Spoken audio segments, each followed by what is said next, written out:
Hello বন্ধুরা, good morning সবাইকে। Lalita simple লাইফস্টাইলে সবাইকে স্বাগত। দেখো, ঘুম থেকে উঠে আমি বিছানার পরে বসে চোখ ডলাডলি করছি। আর তার মধ্যে তোমাদের দাদা এমন একটা কথা বললো যে হাসি পেয়ে গেলো। তার মধ্যে বিছানা টিছনা তোলা হয়ে গেছে, বাসি কাজ কিছুটা কমপ্লিট হয়ে গেছে। তারপরে একটু রেস্ট নিয়ে নিচ্ছি। আর এখানে তোমাদের দাদার সঙ্গে একটু ঝগড়াঝাটি করছি, কারণ আজকে হচ্ছে ভ্যালেন্টাইন্স ডে দিন। আর তার মধ্যে তোমাদের দাদা এক জায়গায় যাওয়ার কথাও বললাম, সেখানেও যাবে না বলছে, শুধু সারাদিন পরে পরে ঘুমাবে বলছে। আজকে কোনো প্ল্যান নেই, কিছু নেই, তাই নিয়ে একটু অশান্তিও হলো আমাদের দুজনের মধ্যে। তো আর কি করা যাবে বলো, তার মর্জি, তার মতন তো চলতেই হবে আমাকে।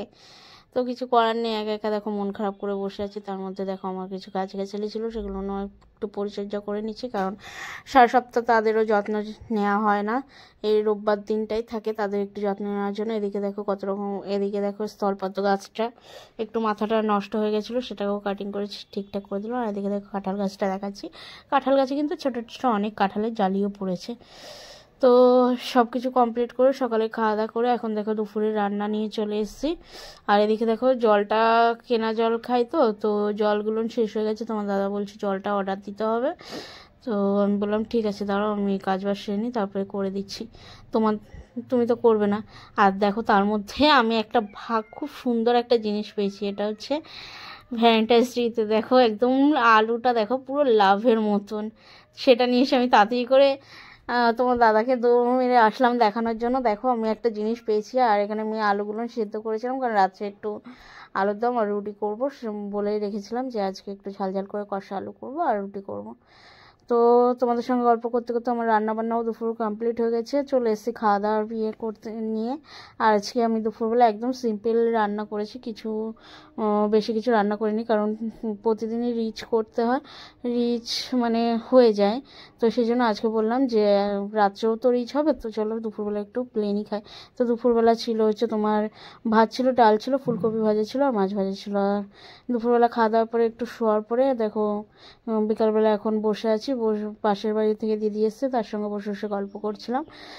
আর তার মধ্যেখানে আমার একটা ফোন চলে আসলো, সেখানে একটু কথা বলে নিচ্ছি। আর চাটা খেয়ে নিয়ে চলে আসলাম রাত্রের জল খাবার তৈরি করতে। সেই দেখো লাভ আলুটা দেখো একদম উপরে।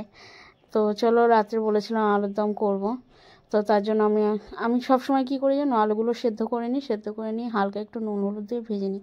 তাতে কি হয়, আলুটা খেতে টেস্ট হয়, আলুর ভিতরে নুন ঢুকে যায় আর আলুটা খেতেও খুব সুন্দর হয়। তো চলো তোমাদের সঙ্গে গল্প করতে করতে আমি এখানে রান্না কমপ্লিট করে নিই।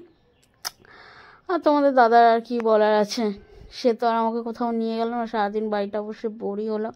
বললাম যে চলো বিকালবেলাটা সরস্বতী পুজো আছে, ঠাকুর ঠাকুর দেখে আসি, সে আর গেল না, আমারও যাওয়া হলো না, কারণ একা একা ইচ্ছেও, সত্যি কথা বলছি, একা একা ইচ্ছাও করে না যেতে। তো এদিকে দেখো আলুর দমটা বসিয়ে আমি এখানে আটা মেখে নিচ্ছি রুটি করার জন্য। আর আর আজকে একটা মজা হয়েছে যে তোমাদের দাদাকে বলেছি শাস্তি হিসেবে তোমাদের দাদাকে দিয়ে আজকে রুটিগুলো আমি বেলাবো। রুটিগুলো আজকে আমি আর বেলবো না, তোমাদের দাদাকে দিয়েই বেলাবো। তো সেও বললো ঠিক আছে চলো, আমি তোমার হাতে হাতে করে দিচ্ছি। আর আমার তো সেই মজা, কারণ রুটি আজকে আমাকে বেলতে হবে না, একটা কাজ কমে গেল। হ্যাঁ, তোমার দাদাকে দিয়ে বেলাবো। তো চলো আটাটা মেখে নিই তোমাদের সঙ্গে গল্প করতে করতে। না, আটা মাখার পর্ব চলছে। তো চলো ফাইনালি আমার রুটি আলুর দম কমপ্লিট হয়ে গেছে। আর আমি চলে এসেছি রাত্রের খাবার নিয়ে। দেখা একদম ঝাল ঝাল কষা কষা আলুর দম, লাল লাল আর রুটি। তো খাওয়া দাওয়ার পর্ব শেষ করে নিয়ে এখন চলে এসেছি একদম রাত্রের বিছানা করে শোয়ার জন্য। এদিকে দুজনে মিলে বিছানা করে নিচ্ছে, মশারিটাও টানিয়েছি। এদিকে খুব মশার উৎপাত জানো, 1 মিনিটের জন্য মশারি ছাড়া থাকা যায়, মানে থাকলেও কি হয় ধূপকাঠি ধরে রাখতে হয়। তো চলো আজকের জন্য এটুকুই, সকালকে ধন্যবাদ।